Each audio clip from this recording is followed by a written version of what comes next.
Hello मेरी Gen Z student, मैं हूँ आपकी जेनजी मैम बायोलॉजी। चलिए फटाफट से अपना इंपॉर्टेंट टॉपिक देख लेते हैं, ठीक है। ये आप लोगों को हम आज देखने वाले सर्च फॉर जेनेटिक मटेरियल, ठीक है। Molecular basis of inheritance chapter का ये टॉपिक है। ओके, तो फटाफट हम लोग वन बाय वन देखते हैं कि क्या है, ठीक है। तो हमारा जेनेटिक मटेरियल का सर्चिंग चल रहा था कि हमारा जेनेटिक मटेरियल क्या है, डीएनए है, आरएनए है या फिर प्रोटीन। तो सबसे पहले हम लोग देखते हैं ग्रिफिथ का एक्सपेरिमेंट, ठीक है। तो सबसे पहले हमारा देखते हैं ग्रिफिथ का एक्सपेरिमेंट क्या है, ट्रांसफॉर्मिंग प्रिंसिपल, ठीक है। ठीक है, इसने इसे किसने दिया था, फ्रेडरिक ग्रिफिथ इन 1928, ठीक है। डेट याद रखना बहुत जरूरी है, और एक्सपेरिमेंट मटेरियल की किस चीज पे उन्होंने एक्सपेरिमेंट किया था, ठीक है।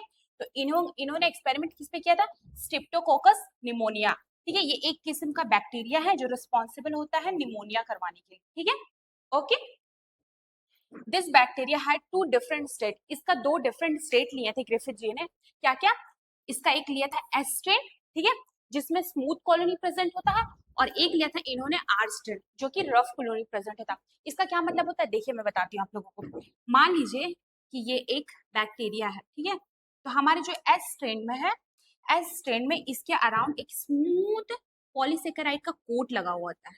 क्या लगा हुआ था, एक स्मूथ पॉलीसेकेराइड का कोट लगा हुआ। और जो हमारा रफ स्ट्रेन है, ये सिर्फ इसके अराउंड कोई भी किसी किस्म का कोट नहीं लगा हुआ होता, ठीक है। तो इसमें क्या है, इट मेक्स अ स्मूथ यानी कि म्यूकोस का पॉलीसेकेराइड कोट लगा हुआ था, जो कि इसे प्रोटेक्शन देता है हमारे इम्यून सिस्टम से बचने का। क्योंकि अगर ये बैक्टीरिया हमारे बॉडी में आता तो हमारे इम्यून सिस्टम मार देता है, ठीक है। लेकिन इसका ये जो कोट लगा हुआ है पॉलीसेकेराइड का कोट, ये इसे प्रोटेक्ट करवाता है, यानी कि हमारे इम्यून सिस्टम इसे मार नहीं पाता। वहीं अगर हम आर स्ट्रेन की बात करें तो आर स्ट्रेन में ऐसा कोई कोट नहीं है, यानी कि इसमें लैक है पॉलीसेकेराइड कोट, तो इसे हमारा इम्यून सिस्टम धो डालता है। ओके, तो ये निमोनिया काउज नहीं कर पाता। तो ये निमोनिया काउज करता है, तो ये कैसा हमारा पैथोजेनिक है, या फिर आप बोल सकते हैं वेरुलेंट, ठीक है। और ये क्योंकि हमारे इम्यून सिस्टम से पहचान जाता है और इसे मार देता है, तो ये हमारे कैसा हो गया, नॉन पैथोजेनिक और नॉन वेरुलेंट। ओके, तो आई होप आप लोगों को ये समझ में आया होगा, ठीक है। चलिए अब हम लोग देखते हैं कि ग्रिफिथ ने एक्सपेरिमेंट कैसे किया था। तो ग्रिफिथ ने टोटल 4 केस लिया था। कितना, टोटल ग्रिफिथ ने 4 केस लिए थे। सबसे पहले उन्होंने लिया था एस स्ट्रेन, ठीक है। सबसे पहले उन्होंने लिया एस स्ट्रेन, ठीक है। सारा एक्सपेरिमेंट किसमें हो रहा है बेटा, माइस पे। सारा एक्सपेरिमेंट किसमें हो रहा है बच्चा, माइस पे, ठीक है। दूसरा उन्होंने लिया आर स्ट्रेन, सारे साइंटिस्ट है, चूहे लोग भागते हैं, ठीक है, आर स्ट्रेन। तीसरा इन्होंने लिया हीट किल्ड एस स्ट्रेन, यानी कि हमारे जो एस स्ट्रेन को है उन्होंने उसे हीट किल कर दिया, यानी कि उसका पावर कम कर दिया, हीट किल्ड एस स्ट्रेन, ठीक है, हीट किल एस स्ट्रेन। और चौथा केस इन्होंने लिया हीट किल एस स्ट्रेन, ठीक है।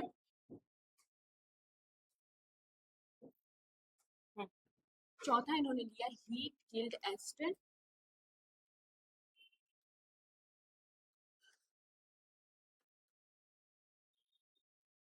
Heat kill S strain plus R strain, इन दोनों का कॉम्बिनेशन ले लिया, प्लस आर स्ट्रेन,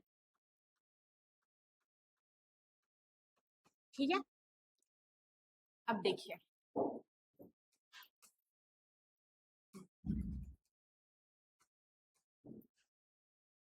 ये है हमारा माइस,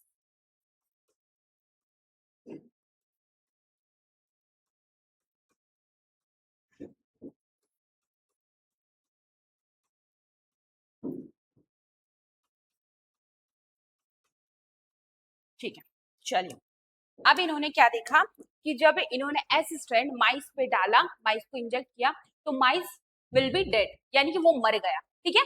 माइस मर गया, क्योंकि सही बात है, क्योंकि हमारा जो एस स्ट्रेन है उसके अराउंड पॉलीसेकेराइड का कोट लगा हुआ है, तो इम्यून सिस्टम उसे पहचान नहीं पाता, तो वो निमोनिया काउज करता है, और निमोनिया की वजह से माइस मर गया। तो यहाँ पे क्या हुआ, माइस मर गया, डाई। ओके, फिर आर स्ट्रेन में किसी किस्म का कोई पॉलीसेकेराइड कोट नहीं है, मैंने आप लोगों को बताया, ठीक है। ये नॉन वेरुलेंट है, तो इसमें क्या रहेगा, माइस लाइक, यानी कि माइस को कुछ नहीं होगा, वो जिंदा है, ठीक है, क्योंकि उसका इम्यून सिस्टम ने उस बैक्टीरिया को मार दिया, स्ट्रेप्टोकोकस निमोनिया को उसने मार दिया। ओके, फिर हम देखते हैं हीट किल एस्ट्रेन, क्योंकि एस्ट्रेन को हीट किल ये कर दिया तो उसका पावर थोड़ा कम हो गया, तो इसमें इस केस में भी हमारा क्या हो रहा है, माइस जिंदा है, माइस को कुछ नहीं हुआ, ठीक है। अब चौथा केस में ग्रिफिथ का सर चकरा गया, क्योंकि हमने क्या कॉम्बिनेशन लिया, आर स्ट्रेन लिया जिसमें माइस जिंदा है, और क्या लिया, हीट किल एच स्ट्रेन लिया जिसमें माइस जिंदा है। ठीक है, heat kill H strain plus R strain, इसमें तो माइस को जिंदा होना चाहिए, लेकिन इसमें क्या हुआ, इसमें चूहा मर गया, डाई। ठीक है, तो हमारे ग्रिफिथ जो है, हमारे ग्रिफिथ जी जो है वो हो गए कंफ्यूज, और उनको समझ में नहीं आया कि जब ये दोनों केस में इंडिविजुअली अलग अलग, जब अकेले अकेले जब हम लोग दे रहे थे और माइस जिंदा था, तो ये दोनों का जब कॉम्बिनेशन दिए तो माइस कैसे मर गया। ठीक है, तो उन्हें बस इतना समझ में आया कि कुछ तो ऐसा चीज है जो कि एस स्ट्रेन ने आर को ट्रांसफर किया। ठीक है, एस स्ट्रेन ने आर को दिया, और कुछ तो ऐसा चीज है जो कि इसे हीट करने पे भी वो मरा नहीं था, जैसे उसे आर मिला उसने उस पर ट्रांसफर कर दिया, और आर कैसा रिएक्ट करने लगा, आर एस के जैसा रिएक्ट करने लगा, यानी कि एस से कुछ चीज तो हमारे आर में ट्रांसफर हुआ। ठीक है, तो ग्रिफिथ ने उतना दिमाग नहीं लगाया, इसे बोल दिया ट्रांसफॉर्मिंग प्रिंसिपल, यानी कि कुछ तो एस से आर में गया जिसकी वजह से आर ऐसा एक्ट करने लगा एस के जैसा, और जिसकी वजह से हमारा माइस जो है वो मर गया। ओके, तो देखिए इनका कंक्लूजन क्या निकला, इनका कंक्लूजन क्या निकला, अगर हम लोग ग्रिफिथ जी का कंक्लूजन देखें तो उनका कंक्लूजन क्या निकला कि हमारे, ठीक है, ग्रिफिथ ने कंक्लूड क्या लिखा, इन्होंने तो ट्रांसफॉर्मिंग प्रिंसिपल दिया ही, इन्होंने लिखा transfer from heat killed S strain bacteria into a living R strain bacteria, कुछ ट्रांसफर हुआ हीट किल एस स्ट्रेन से आर स्ट्रेन में। ठीक है, R strain bacteria get transformed हो गया, यानी कि वो कन्वर्ट हो गया किसमें, एस स्ट्रेन में, और बिकम अ वेरुलेंट, यानी कि डेंजरस हो गया, उसने फिर मार दिया चूहे को। ठीक है, ग्रिफिथ नहीं जानते थे कि इनका बायोकेमिकल नेचर क्या है, क्या ट्रांसफर हुआ है। ठीक है, बस इन्होंने कह दिया कि कुछ ट्रांसफॉर्मेशन हुआ है, तो इनका एक्सपेरिमेंट क्या होगा, ट्रांसफॉर्मिंग प्रिंसिपल। ओके, चलिए अब इनके बाद 3 साइंटिस्ट आए। ठीक है, आपके 1933 टू 44 में इतना साल एक्सपेरिमेंट किया इन्होंने, 3 साइंटिस्ट कौन कौन, एवरी, मैकॉल्डी एंड मैकार्टी। ठीक है, ये तीनों साइंटिस्ट ने बोला कि हम लोग ग्रिफिथ जी का एक्सपेरिमेंट का बायोकेमिकल नेचर बताएंगे ऑफ द ट्रांसफॉर्मिंग प्रिंसिपल। ठीक है, तो इन्होंने फाइंड आउट किया chemical nature of Griffith transforming principle. ठीक है, बहुत अच्छी बात है। ठीक है, ये चेक करना चाहते थे कि केमिकल कौन सा केमिकल है जो ट्रांसफर हुआ। ठीक है, तो इन्होंने 3 चीज को देखा, डीएनए, आरएनए और प्रोटीन। ठीक है, चलिए तो हम लोग इनका एक्सपेरिमेंट समझते हैं, हम लोग इनका एक्सपेरिमेंट समझते हैं। तो सबसे पहले हम लोग ले लेते हैं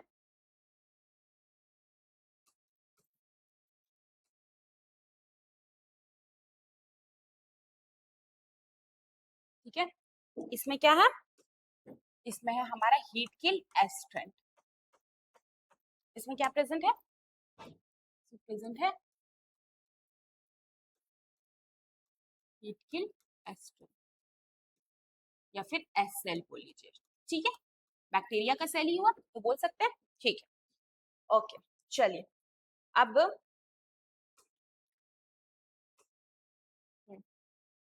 इन्होंने टोटल काम किया। ठीक है,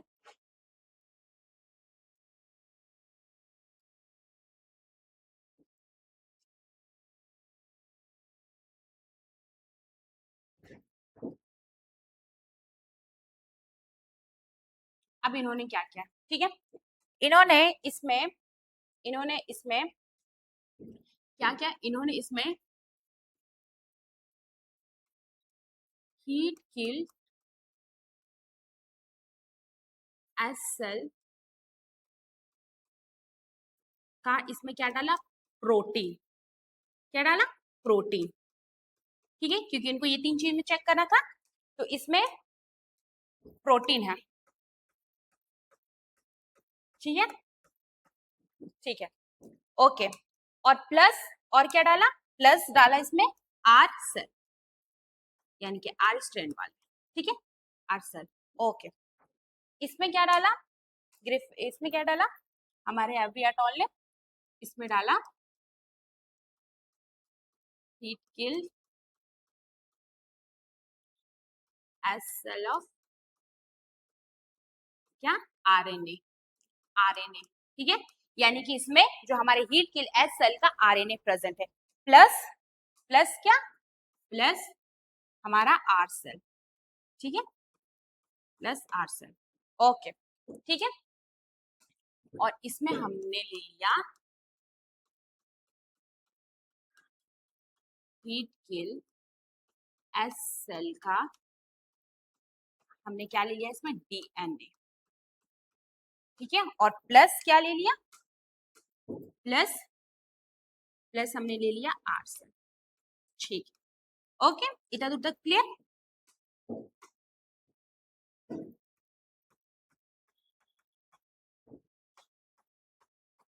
अब इनको देखना था कि किस में ट्रांसफॉर्मिंग हो रहा है, ठीक है, ट्रांसफॉर्मिंग किस में हो रहा है हम लोग। तो यहाँ पे हम लोगों ने देखा कि हम लोगों ने प्रोटीन लिया, यानी कि हीट किल का प्रोटीन लिया और आर सेल लिया, तो हमने देखा यहाँ पे कोई ट्रांसफॉर्मेशन नहीं हो रहा है, ठीक है, यहाँ पे ट्रांसफॉर्मेशन नहीं हो रहा है, ट्रांसफॉर्मेशन, ठीक है, यहाँ पे कोई ट्रांसफॉर्मेशन नहीं हो रहा है, ठीक है। तो इट मींस कि प्रोटीन वो सब्सटेंस नहीं है जो कि हमारे एस स्ट्रेन से आर स्ट्रेन में गए, ठीक है, तो ये तो गलत हो गया। फिर हमने आरएनए में देखा तो यहाँ पे भी ट्रांसफॉर्मेशन नहीं हो रहा है, ठीक है, यहाँ पे भी ट्रांसफॉर्मेशन नहीं आया। लेकिन जब हमने डीएनए में देखा तो डीएनए में हमें ट्रांसफॉर्मेशन नजर आया, यानी कि यार साइंटिस्ट लोग को पता चला कि डीएनए ट्रांसफॉर्म हो रहा है, यानी कि डीएनए ही वो सब्सटेंस है जो कि आपके एस स्ट्रेन से आर स्ट्रेन में जा रहे हैं, एस सेल से आर सेल्स में जा रहे हैं, ठीक है। लेकिन चलिए, क्योंकि उन लोगों को भी थोड़ा कंफ्यूजन था कि हो सकता है कि कुछ गलती हुआ होगा, तो उन्होंने बोला कि हम एक बार और ट्राई कर लेते हैं। उन्होंने क्या किया, उन्होंने एक बार और किया ये,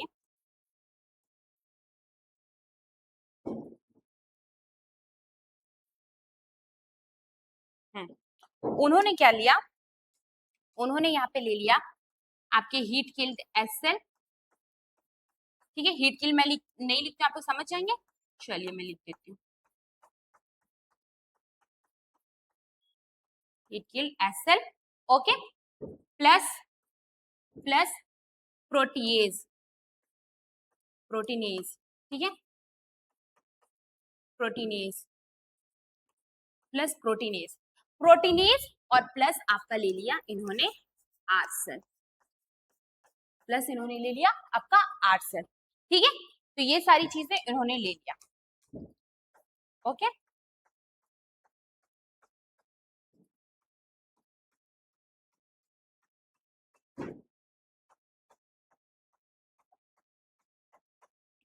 ठीक है,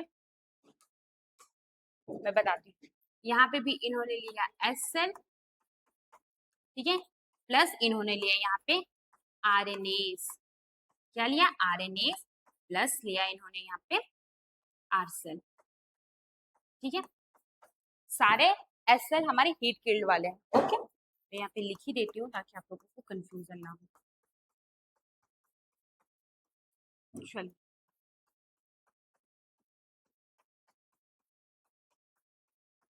हीट किल एस सेल, ठीक है, प्लस यहाँ पे इन्होंने ले लिया डीएनए,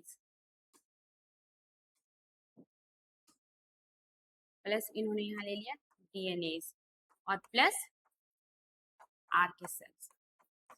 अब देखिए मैं आप लोगों को बताती हूँ, ठीक है, प्रोटीनेज, आरएनएज और ये जो एज एज लग रहा है डीएनए डीएनएज, इसका मतलब होता है कि डीएनएज में डीएनएज क्या करता है, डीएनए को खत्म कर देता है, यानी उसको मार देता है, ठीक है। अगर आप किसी में डीएनएज डाल देंगे तो उसका जो डीएनए होगा वो खत्म हो जाएगा, ठीक है। आरएनएज डाल देंगे तो उसमें जो प्रेजेंट आरएनए होगा वो खत्म हो जाएगा, और अगर आप प्रोटीनेज डाल देंगे तो उसमें जो प्रोटीन होगा वो खत्म हो जाएगा। तो इन्होंने heat killed S strain plus proteinase plus R cells लिया, तो क्या हुआ, उस हीट किल एस सेल्स का हमारा प्रोटीन प्रोटीन खत्म हो गया क्योंकि हमने उसमें प्रोटीनेज एंजाइम डाल दिया, बिल्कुल सही बात है, और आर सेल बच गया। तो हमने जो चीज ट्रांसफर हो रहा है, इन्होंने दिमाग लगाया कि जो चीज ट्रांसफर हो रहा है उसी को रोक देते हैं, तो उससे भी समझ में आ जाएगा। तो इन्होंने प्रोटीन को रोक दिया, ठीक है, पहले केस में प्रोटीन को रोक दिया, लेकिन उससे कोई फर्क नहीं पड़ा, ट्रांसफॉर्मेशन हो रहा है, यानी कि अभी भी हमारा जो ये बना, ये अभी भी ट्रांसफॉर्मेशन हो रहा है, यानी कि ये अभी भी ये सॉल्यूशन डेंजरस है, ये अभी भी सॉल्यूशन डेंजरस है, ये सॉल्यूशन चूहे को देने पे, माइस को देने पे वो मर जा रहा है। तो इट मींस यहाँ पे ट्रांसफॉर्मेशन रुका नहीं, यहाँ पे ट्रांसफॉर्मेशन रुका नहीं, ठीक है, यहाँ पे ट्रांसफॉर्मेशन हुआ, यहाँ पे ट्रांसफॉर्मेशन हुआ, ठीक है, यहाँ पे ट्रांसफॉर्मेशन हो रहा है, इसे कोई फर्क नहीं पड़ रहा है, ट्रांसफॉर्मेशन, ठीक है। फिर हमने आरएनए को रोक दिया दूसरे केस में कि अगर आरएनए ट्रांसफर हो रहा होगा तो हम आरएनए को रोक देते हैं, आरएनए को रोक देने पे भी कोई फर्क नहीं पड़ा, यहाँ पे अगेन ट्रांसफॉर्मेशन हो, यानी कि ये सॉल्यूशन अभी भी डेंजरस है, माइस को दिया जा रहा है तो वो मर जा रहा है, तो यहाँ पे भी ट्रांसफॉर्मेशन नहीं रुका, यहाँ पे भी ट्रांसफॉर्मेशन नहीं रुका, ठीक है, यहाँ पे भी ट्रांसफॉर्मेशन नहीं रुका। लेकिन जब हम लोगों ने डीएनए को रोक दिया, डीएनए दे करके, तो हमने देखा कि यहाँ पे ट्रांसफॉर्मेशन रुक गया, यानी कि एस स्ट्रेन से अब आर स्ट्रेन में कुछ भी नहीं ट्रांसफर हो रहा है, मतलब कि हमारा जेनेटिक मटेरियल हमारा डीएनए ही है, डीएनए ही वो चीज था जो एस स्ट्रेन से हमारा आर स्ट्रेन में जा रहा था, तो यहाँ पे क्या हो रहा है, यहाँ पे ट्रांसफॉर्मेशन रुक गया, यानी कि यहाँ कोई ट्रांसफॉर्मेशन नहीं हो रहा। अब ये सॉल्यूशन अगर हम चूहे पे लगाते हैं, माइस पे लगाते हैं, तो वो जिंदा रह रहा, वो लाइव रह रहा, तो मतलब कि हमारा डीएनए ही वो है जो कि ट्रांसफर हो रहा था, तो हमारा डीएनए ही जेनेटिक मटेरियल होगा।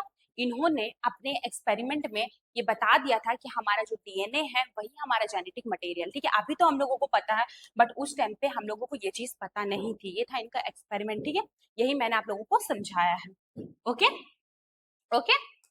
चलिए, तो इनका कंक्लूजन जो निकला, इनका जो कंक्लूजन निकला, इन्होंने बोला that protein digesting enzyme use किए थे, जब हम लोग प्रोटीएज आरएनए को डाइजेशन करने वाले, जब हम लोग मतलब डाइजेस्टिंग एंजाइम यूज किए थे हम लोग आरएनए, तो हमने देखा डिड नॉट अफेक्ट ट्रांसफॉर्मेशन, यानी कि ट्रांसफॉर्मेशन में कोई इफेक्ट नहीं पड़ा था, ट्रांसफॉर्मेशन हो रहा था, ठीक है, transforming substance was not protein और नॉट आरएनए, ना तो प्रोटीन है ना ही आरएनए है, हमारा जो ट्रांसफॉर्मिंग सब्सटेंस है वो कौन है, डीएनए, ठीक है, और जब हमने डाइजेशन विथ डीएनए किया तो ये इनहिबिट कर दिया ट्रांसफॉर्मेशन को, यानी कि डीएनए ही करवा रहा था ट्रांसफर, यानी कि डीएनए ही जा रहा था, ठीक है, which indicates that DNA cause the transformation, तो इन्होंने तो बता दिया, लेकिन जो हमारे साइंटिस्ट है वो सब कोई कन्विंस्ड नहीं हुए, ठीक है, कंक्लूजन निकाल दिया कि हमारा जो डीएनए है वो जेनेटिक मटेरियल, लेकिन but not all biologist which not all biologist were convinced, सारे लोग नहीं माने, क्योंकि उन लोगों का कहने का मतलब ये था कि कहीं ना कहीं जो हम लोग एंजाइम्स यूज करें, डीएनए आरएनए, वो एंजाइम्स भी, बहुत सारे एंजाइम्स ऐसे होते हैं जो प्रोटीन होते हैं, तो आप प्रोटीन को ही यूज कर रहे हो प्रोटीन को खत्म करने के लिए, तो हम कैसे मान लें, ठीक है, कैसे मान लें हम इस बात को, तो बहुत सारे साइंटिस्ट ने नहीं माना, ओके, कि हमारा डीएनए जो है जेनेटिक मटेरियल है, ठीक है। चलिए, अब आया हमारा तीसरा एक्सपेरिमेंट, अब इन्होंने इन्होंने अनइक्विवोकल प्रूफ दे दिया कि जो डीएनए है हमारा वो जेनेटिक मटेरियल, इन्होंने दो काम किया, एक तो इन्होंने ये भी बताया कि प्रोटीन हमारा जेनेटिक मटेरियल नहीं है, और दूसरा इन्होंने डीएनए हमारा जेनेटिक मटेरियल है ये भी प्रूफ कर दिया, और वो भी बिना किसी एंजाइम की यूज किए, ठीक है, कोई भी एंजाइम नहीं यूज किया, फिर भी इन्होंने प्रूफ कर दिया। चलिए, तो अब हम इनके बारे में बात करते हैं, ठीक है, इनके बारे में हम लोग बात करते हैं। तो हमारे जो एल्फ्रेड हर्शी थे और मार्था चेस थे, इन्होंने 1952 में, ठीक है, डेट बहुत इंपॉर्टेंट है, एमबीआई चैप्टर का साइंटिस्ट का नेम और डेट बहुत इंपॉर्टेंट है, इसमें ही आप लोगों का क्वेश्चन आ जाता है, मैच द फॉलोइंग, ओके, इन्होंने ये इतने 1952 में आए थे और इन्होंने दिया, इनका ना एक्सपेरिमेंट का नाम ट्रांसडक्शन एक्सपेरिमेंट करके भी आता है आप लोगों के कोई और चैप्टर में, ठीक है, इन्होंने किस पे वर्क किया था, इन्होंने वर्क किस पे किया था, इन्होंने वर्क किया था बैक्टीरियोफेज, ये क्या है, ये एक तरह का वायरस है जो किसको इन्फेक्ट करता है, जो बैक्टीरिया को इन्फेक्ट करता है, ठीक है, बैक्टीरिया को इन्फेक्ट करता है, उसको परेशान करता है, ओके, तो ये हमारा इस तरीके का दिखता है, ठीक है। अब सबसे अच्छी बात ये है बैक्टीरियोफेज में कि इसके पास ज्यादा कुछ प्रेजेंट ही नहीं होता है, तो झंझट ही खत्म, जैसे कि इसके पास क्या क्या प्रेजेंट होता है, इसके पास सिर्फ और सिर्फ एक प्रोटीन का कैप्सिड होता है, ठीक है, और दूसरा डीएनए प्रेजेंट होता है अंदर, बस, बाहर क्या होता है, प्रोटीन का कैप्सिड, ठीक है, इसके पास बस दो ही चीज है, एक है प्रोटीन का कैप्सिड, ठीक है, और दूसरा डीएनए, काम और सिंपल हो गया, ठीक है, अब लड़ाई सिर्फ और सिर्फ प्रोटीन और डीएनए के बीच में, आरएनए को हटा दिया गया, ओके। चलिए, तो अब हम लोग इनका एक्सपेरिमेंट देखते हैं, ठीक है, इन्होंने एक्सपेरिमेंट करने से पहले, मैं बताती हूँ आप लोगों को, इन्होंने एक्सपेरिमेंट करने से पहले हमारा जो हमारा जो बैक्टीरियोफाज है उनका दो कल्चर लिया, ठीक है, दो टाइप के बैक्टीरियोफाज लिए। एक वैसा बैक्टीरियोफाज लिया जिनका ये जो प्रोटीन है, प्रोटीन ऊपर का जो प्रोटीन का कैप्सिड, उनको इन्होंने लेवल कर दिया किससे, सल्फर से, ठीक है, सल्फर से उनको लेवल कर दिया रेडियो एक्टिव, ठीक है, रेडियो एक्टिव की लेवलिंग कर दी सल्फर से। क्या, कैसे, हमारा जो हमारा जो हमारा जो प्रोटीन है, हमारा जो प्रोटीन है और हमारा जो डीएनए, ठीक है, अब बताती हूँ मैं। हाँ, और यहाँ होता हमारा रेडियो एक्टिव। तो इन्होंने प्रोटीन को, नॉर्मल प्रोटीन कितना होता है, S32, और रेडियो एक्टिव वाला प्रोटीन इन्होंने कैसे बनाया, S33, ठीक है, और डीएनए को किससे लेवल किया, डीएनए को क्या, फॉस्फोरस से। नॉर्मल फॉस्फोरस कितना होता है, 31, और रेडियो एक्टिव वाला 32, ठीक है। तो इन्होंने डीएनए को लेवल करने के लिए फॉस्फोरस क्यों चुना और प्रोटीन को लेवल करने के लिए सल्फर क्यों चुना, क्योंकि आप लोगों को पता होगा डीएनए का जब स्ट्रक्चर आप लोग पढ़ते हैं तो डीएनए में प्रेजेंट होता है फॉस्फोरस और हमारे प्रोटीन में प्रेजेंट होते हैं सल्फर। तो ये एक ऐसा यूनिक फीचर है कि हमारे प्रोटीन में फॉस्फोरस प्रेजेंट नहीं होते और हमारे डीएनए में सल्फर प्रेजेंट नहीं होता है। इस वजह से इन्होंने ये दो यूनिक फीचर लिया ताकि कंफ्यूजन ना हो। तो डीएनए को इससे किससे लेवल किया, फॉस्फोरस से, रेडियो एक्टिव, और प्रोटीन को सल्फर से, ठीक है। रेडियो एक्टिव वाला सल्फर कितना, 33, और फॉस्फोरस 32। ओके, तो चलिए अब हम लोग इनका एक्सपेरिमेंट करते हैं। आई होप यहाँ तक आप लोगों को क्लियर होगा, कोई दिक्कत नहीं होगा, ठीक है। जैसे मैं ठीक से लिख देती हूँ, कैप्सिड।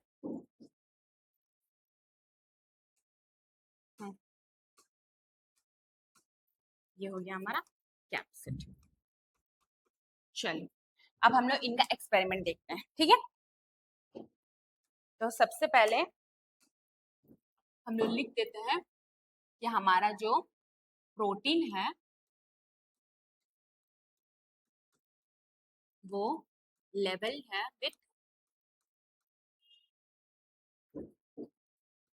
With sulphur. ये क्वेश्चन भी आप लोगों का आता है, ठीक है। सल्फर 33, सल्फर 33, ठीक है। ये कैसा है, रेडियो एक्टिव,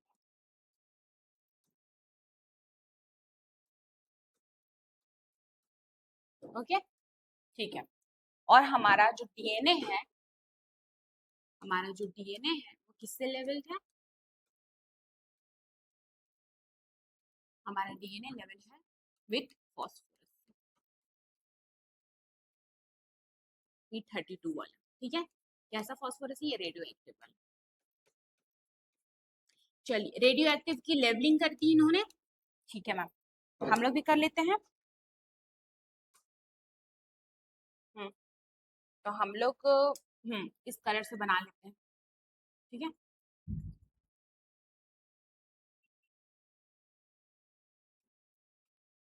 चलिए ये हमने कर दिया है प्रोटीन की इसमें लेवलिंग, और हमारा डीएनए यहाँ पे रखते हैं ऐसा, ठीक है, ओके। और इधर साइड हम लोग क्या करते हैं, यहाँ पे प्रोटीन की लेवलिंग होगी ना, मैं इसको रेड कलर से बनाना चाहती हूँ, ठीक है, ताकि आप लोग को ज्यादा क्लियर समझ।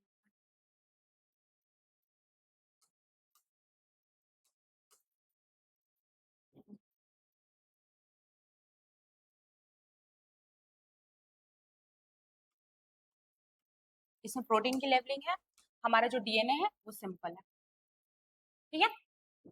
चलिए, और इसमें हमारा प्रोटीन में कोई लेबलिंग नहीं है तो इसे सिंपल बना लेते हैं, ठीक है। और हमारा डीएनए को हम लोग रेडियो एक्टिव से लेबलिंग कर देते हैं, ठीक है। चलो अब हम लोग इससे बैक्टीरिया को इन्फेक्ट करवा देते हैं, ठीक है, बैक्टीरिया को इन्फेक्ट करवा देते हैं। चलिए टोटल कितना स्टेप होगा, 3 स्टेप होगा। ठीक है, यहाँ पे देखते हैं। पहला स्टेप होता है, ये आपका स्टेप में भी क्वेश्चन आ जाता है, ठीक है, इन्फेक्शन। हम लोग क्या करवा रहे हैं, इन्फेक्शन करवा रहे हैं, इन्फेक्शन या फिर अटैचमेंट, इन्फेक्शन। दूसरा ब्लेंडिंग,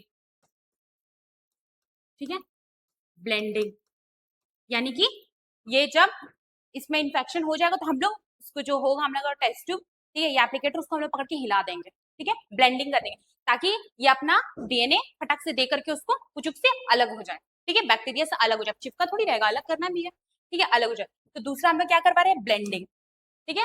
ब्लेंडिंग में क्या हो रहा है, हमारा हमारा जो बैक्टीरिया है उसमें, हाँ रेड कलर से हमें बनाया ना, चलिए सेम कलर है ना, हाँ, ये अपना जेनेटिक मटेरियल देके अलग हो गया, ठीक है, इसने अपना डीएनए से दे दिया, ओके। और यहाँ पे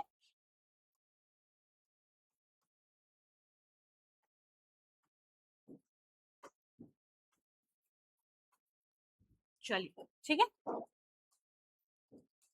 ओके।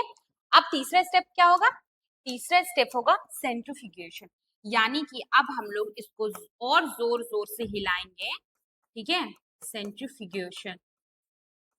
तीसरा स्टेप क्या है, सेंट्रीफ्यूगेशन, यानी कि अब इसे हम और जोर से ग्राइंड करेंगे, यानी कि और जोर से घुमाएंगे, जिससे ये लोग दोनों अलग अलग हो जाए, ठीक है, ये लोग दोनों अलग अलग हो जाए। और देखिए हमारा वायरस क्या होता है, छोटा होता है, बैक्टीरिया बड़ा होता है, तो हमारा बैक्टीरिया का जो वेट होता है वो ज्यादा होता है, हैवी होता है। तो जो हैवी वेट होता है ना, जो हैवी वेट होता है वो नीचे प्लेट में आ जाता है, आप लोगों को पता है कोई भी भारी चीज नीचे बैठ जाती है, और जो हल्का रहता है वो ऊपर रहता है। पानी में पत्थर मारेंगे तो पत्थर नीचे चल जाएगा, ऊपर रहेगा पानी, ठीक है, तो उस तरीके का हैवी चीज नीचे बैठ जाता है और लाइट चीज ऊपर रहता है।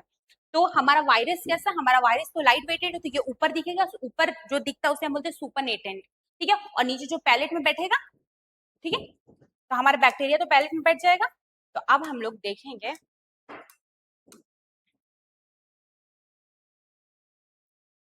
हमारे ट्यूब में, ठीक है, तो ये क्या है, ये हमारा नीचे पैलेट, ठीक है, और ऊपर क्या है हमारा, ऊपर है सुपर नेटेंट एरिया, ठीक है, ओके। चलिए यहाँ पे भी ऊपर वाला है सुपर नेटेंट, यानी कि हल्की चीज ऊपर रहेगी, ठीक है, सेंट्रीफ्यूगल में पूरा इसको गोल गोल गोल गोल घुमा देते हैं हम लोग,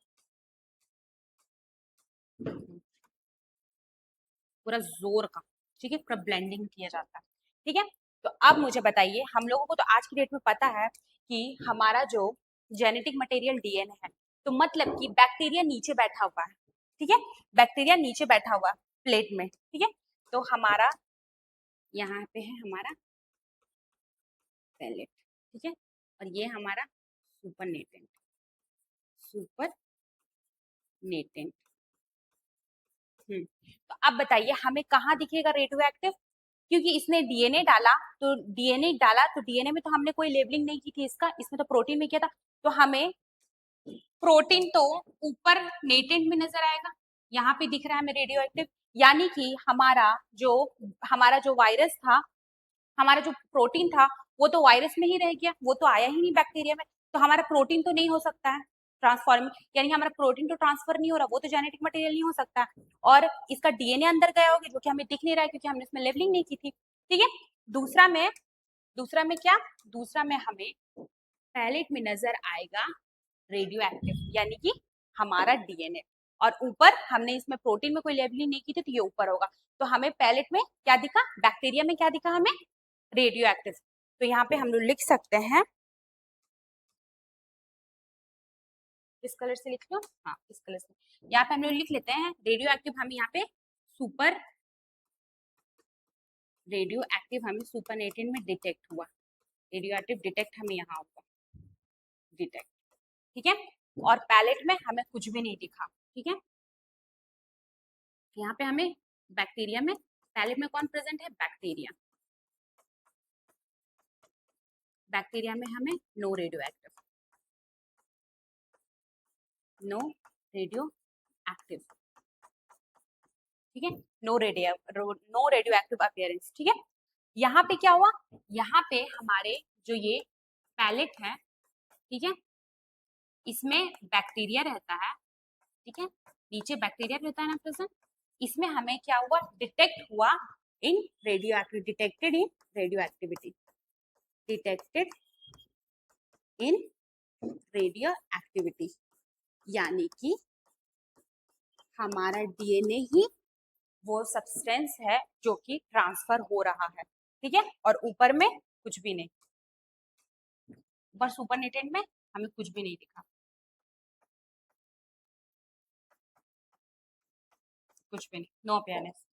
ठीक है, तो ये एक्सपेरिमेंट करके इन्होंने हमें बता दिया, अनइक्विवोकल प्रूफ दे दिया कि हमारा जो जेनेटिक मटेरियल है वो और कोई नहीं डीएनए है, ठीक है, और प्रोटीन नहीं है, क्योंकि अगर प्रोटीन होता तो हमें ये पैलेट यानी कि जहाँ बैक्टीरिया प्रेजेंट है उसमें दिखता, क्योंकि हमारा जो बैक्टीरिया फंस है वो तो अपना डीएनए डाल रहा है, ठीक है, तो हमें डीएनए डाल रहा है, तो डीएनए डाला होगा लेकिन उसमें तो हमने कोई किसी टाइप की कोई लेबलिंग की नहीं है जो हमें यहाँ दिखेगी, ठीक है, तो आई होप आप लोगों को ये समझ में आया, ठीक है, आप लोगों का बहुत अच्छा सा दिया हुआ है बुक में, तो इसे आप लोग एक बार देख लीजिए ताकि आप लोगों को कंफ्यूजन ना हो, ठीक है, तो देखिए इसमें दिया हुआ है हमारे जो दो टाइप का बैक्टीरियोफाज है, ठीक है, ये हमारे क्या है बैक्टीरियोफाज, इसमें रेडियो एक्टिव की, सल्फर की लेबलिंग की, इसमें प्रोटीन कैप्सूल, यानी कि प्रोटीन की लेबलिंग किससे करते हैं, सल्फर से, ठीक है, और डीएनए की लेबलिंग किससे करती है, फॉस्फोरस से, ठीक है, बनिया दोनों रेडियो एक्टिव वाला। अब इसे हम पहला स्टेप इसका है इन्फेक्शन, पहला हम इसे इन्फेक्शन करवाते हैं, ठीक है, कि जाके चिपक के इसको इन्फेक्शन करो, ये इन्फेक्शन कर दिया। दूसरे में हम ब्लेंडिंग करते हैं, यानी कि हम उसे हिला देते हैं, ठीक है, ताकि ये लोग अलग हो जाए, ठीक है, अपना डीएनए तो डाल दिएगा, वो अलग हो जाए लोग, तो देखिए इसने अपना डीएनए डाल दिया, हमने डीएनए डाल दिया, अब ये लोग अलग हो गए, ठीक है। तीसरा में हम क्या करते हैं, सेंट्रीफ्यूगेशन, और इसे स्पीड में घुमाते हैं और स्पीड में घुमाते हैं, ताकि जो हल्का पार्ट है यानी कि जो हमारा बैक्टीरियोफेज वायरस है उनका वेट तो हल्का होता है, वो ऊपर आ जाए और हमारे जो पैलेट में है नीचे बैठ जाए हमारे बैक्टीरिया, ताकि हम वो रेडियो एक्टिव देख पाए, ठीक है, तो वही किया, no radioactive sulphur detected in cell, इसमें कुछ नहीं हुआ, सेल हमारे बैक्टीरिया सेल को ही बोल रहे हैं, ठीक है, ओके, और इसमें हमें रेडियो एक्टिव दिखा, radioactive detected in cells, okay, तो यहाँ से इन्होंने अनइक्विवोकल अपना प्रूफ कर दिया कि डीएनए जो है हमारा वो है जेनेटिक मटेरियल।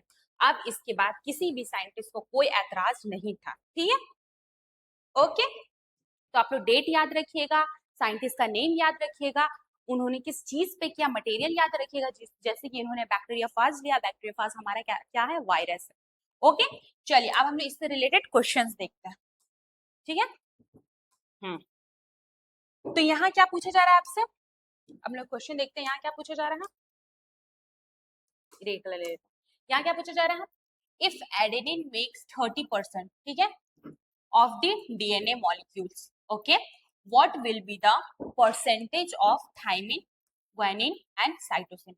तो हम लोगों को पता है A जितना होगा उतना T होगा, G जितना होगा उतना C होगा, तो अगर यहाँ पे A30 दिया हुआ है परसेंटेज, तो हमारा T भी कितना होगा 30%, राइट, नो प्रॉब्लम, तो 30 तो यहाँ 60 हो गया, ये 30 है, ठीक है, 30 तो यहाँ 60 हो गया, और रहता कितना 100, बच गया 40, तो ये दोनों में डिवाइड कर देंगे, ये हमारा 20 होगा और ये भी हमारा 20 होगा, ओके, नो प्रॉब्लम, तो हमारा टी कितना हो जाएगा, टी हो जाएगा 30, वैसे तो इसमें एक ही में दिया हुआ G20, तो हमारा आंसर क्या हो जाएगा 2, ओके, चलिए इसमें क्या बोला जा रहा है, ये आप लोगों को क्वेश्चन नीट में आया हुआ है, देखिए ये नीट में आया हुआ 2023 में भी और 2021 में भी, इसमें क्या पूछा जा रहा है, 2023 मणिपुर का क्वेश्चन है, ओके, इसमें पूछा जा रहा है which scientist conducted an experiment with phosphorus 32 and sulfur labeling phages to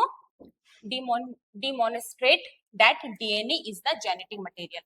तो मैंने अभी बताया इन लोगों पे बहुत क्वेश्चन आता है, तो ये हमारे कौन से साइंटिस्ट थे, ठीक है, हर्शी एंड चेस, ठीक है, Alfred Hershey and Martha Chase, तो हमारा आंसर क्या हो जाएगा 2 हो जाएगा, ओके, चलिए ये आप लोगों का भी नीट 2023 मणिपुर का क्वेश्चन है, इसमें क्या पूछा जा रहा है, with reference Hershey and Chase, ठीक है, experiments, okay, select the correct statement, correct statement हम लोगों को बताना, तो सबसे पहले क्या बोल रहे हैं, virus grows in the presence of radio active phosphorus containing radio active DNA, सही बात है, ठीक है।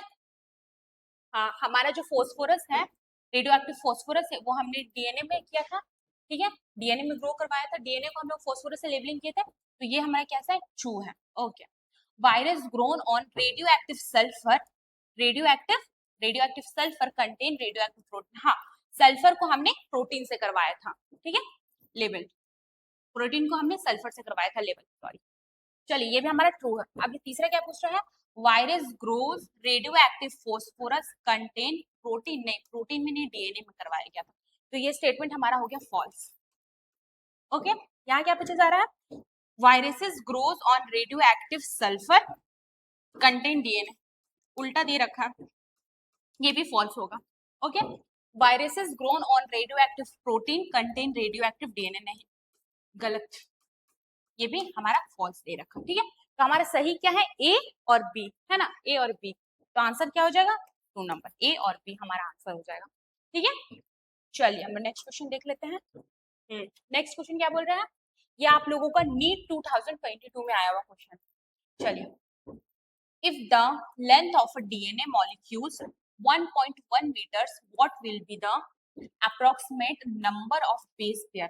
1.1 मीटर दिया हुआ, हम लोगों का डीएनए कितना है, 2.2 मीटर, तो इसका कितना होता है, इसका कितना होता है, इसका होता है हम लोगों का 6.6 इंटू 10⁹ बेस पेयर, तो ये इसका हाफ दे रखा है, सॉरी 9 बेस पेयर, तो ये इसका हाफ दे रखा है, तो 6, तो क्या हो जाएगा 3.3 इंटू 10⁹ बेस पेयर, तो यहाँ कहाँ दिया हुआ, यहाँ दिया हुआ 3.3 इंटू 10⁹ बेस पेयर। ठीक है, अगर 2.2 दिया होता तो आप लिख के आते 6.6 इंटू 10⁹ बेस पेयर, ये ऐसे लिखा हुआ है, यहाँ पे हैप्लॉइड और डिप्लॉइड हो जाता, अगर हैप्लॉइड पूछा जाए, हैप्लॉइड डीएनए पूछा जाए, तो आप लिख करके आओगे, अगर हैप्लॉइड का मतलब होता 1.1, तो हैप्लॉइड का भी आप यही लिख के आओगे 3.3 इंटू 10⁹ बेस पेयर, और डिप्लॉइड पूछा जाए तब आप ये लिख के आओगे 6.6 इंटू 10⁹ बेस पेयर। ओके, तो आज यहीं तक रहने दीजिए।